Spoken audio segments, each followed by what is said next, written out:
'Twas the night before Christmas, or A Visit from St. Nick, by Clement Moore. 'Twas the night before Christmas, when all through the house not a creature was stirring, not even a mouse. The stockings were hung by the chimney with care, in hopes that St. Nicholas soon would be there. The children were nestled all snug in their beds, while visions of sugar plums danced in their heads. And Mamma in her kerchief, and I in my cap, had just settled our brains for a long winter's nap. When out on the lawn there arose such a clatter, I sprang from my bed to see what was the matter. Away to the window I flew like a flash, tore open the shutters, and threw up the sash. The moon on the breast of the new-fallen snow gave a lustre of midday to objects below, when what to my wondering eyes should appear but a miniature sleigh and 8 tiny reindeer, with a little old driver so lively and quick, I knew in a moment it must be St. Nick. More rapid than eagles his coursers they came, and he whistled and shouted and called them by name. Now Dasher, now Dancer, now Prancer and Vixen, on Comet, on Cupid, on Donner and Blitzen.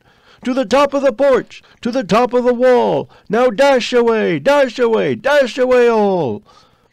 As dry leaves that before the wild hurricane fly when they meet with an obstacle mount to the sky, so up to the housetop his coursers they flew, with a sleigh full of toys and St. Nicholas too. And then in a twinkling I heard on the roof the prancing and pawing of each little hoof. As I drew in my head and was turning around, down the chimney St. Nicholas came with a bound. He was dressed all in fur from his head to his foot, and his clothes were all tarnished with ashes and soot. A bundle of toys he had flung on his back, and he looked like a peddler just opening his pack. His eyes, how they twinkled, his dimples, how merry!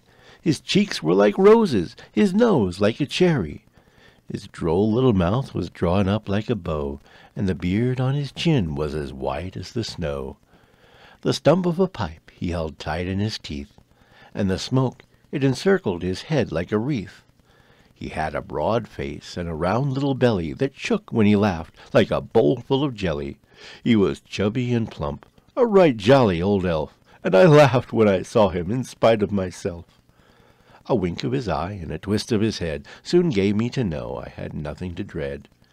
He spoke not a word, but went straight to his work.